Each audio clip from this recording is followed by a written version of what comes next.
Hey everybody, Peter Ziehan here, coming to you from extremely foggy Colorado. We are continuing kind of a two-part one here and something that's going on with the Chinese and their inability to govern or enter into negotiations. So the new news from the 5th of July is that the Chinese are restricting exports of a couple of materials to the United States, materials that are used in green technologies and semiconductor industries, specifically germanium and gallium. Now, for those of you who've been following me for a while, you know that when it comes to things like rare earths, I'm really not concerned because all we have to do is kind of turn on the processing capacity that we've already built, and then within a few months, the Chinese supplies don't matter at all. This doesn't fall into that category. Gallium and germanium are not rare earths. They're co-produced with other ores, so it's not that the extraction is particularly difficult, but this is something where we would have to build up the processing capacity first before we can get around this being a problem. I still don't think it's a major problem for two reasons. Number one, for people who are willing to admit that it's something that's becoming increasingly obvious, the bilateral relationship between the United States and China is hostile. It's becoming more hostile by the second, and the incapacity of the Chinese system to even enter into meaningful negotiations means it's only going to get worse.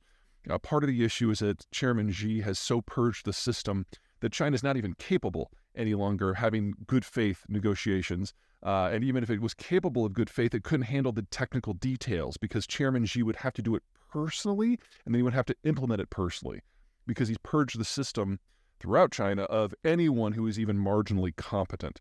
So the capacity of China to even act as an actor, much less a good faith actor, is pretty much fallen away, which leaves us with things like this germanium and gallium ban, because this is like knee-jerk, grade D minus, not even freshman level economic coercion. The Chinese said flat out that this was a hostile move designed to punish the United States and that more was coming. But when you look at what's going on, you'll see that it's not something to be all that worried about. Now, germanium and gallium, the Chinese, based on whose numbers you're using, produce between 50 and 80% of those two materials. And yes, the United States does have a weakness in terms of processing and access, but a few things to keep in mind. First of all, germanium is a byproduct of zinc mining and zinc refining, and zinc production globally is pretty robust. Yes, the Chinese are the biggest player, but they're also the biggest user.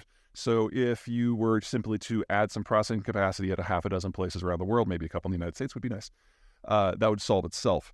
Gallium is a byproduct of aluminum production. Specifically the first stop of aluminum production where you turn bauxite into alumina. That is also done in a number of places. The reason that the Chinese dominate the production of these two micromaterials is that it's a little dirty, and so the Chinese have just subsidized the production of that specific set. There's nothing expensive or technologically competent or even particularly time-consuming about building replacement capacity. And so we might have some pressure for a few weeks to a few months as people kind of sink in how serious the Chinese are or not about these bans, but replacing those materials is not particularly hard. Second, I would argue that this is a good thing that the Chinese are using a complete lowball, flunky, incompetent measure of intimidation because, Americans are going to blow this out of proportion.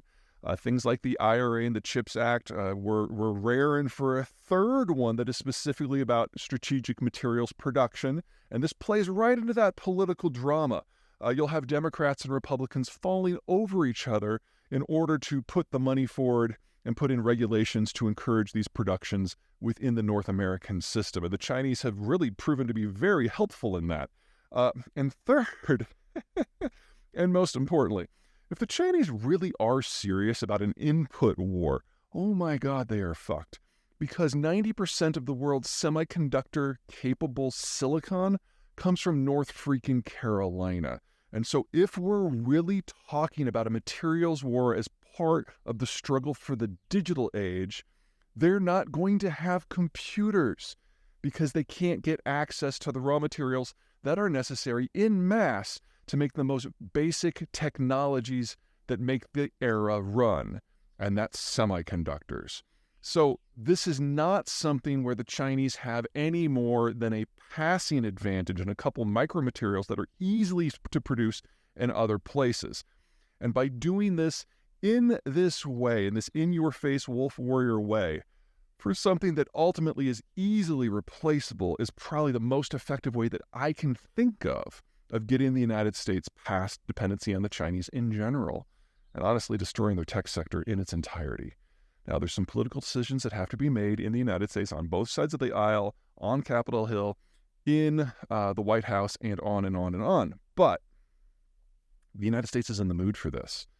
The competition, now that we're entering political season for the next election cycle, is who can be most anti-Chinese. It's just a question of whether or not you're going for decoupling or de-risking or resourcing. I mean, everyone has their own preferred term, but the bottom line for almost everyone is how to end the dependency. And the Chinese are really being very helpful in encouraging us to move that forward. All right, that's it. Take care.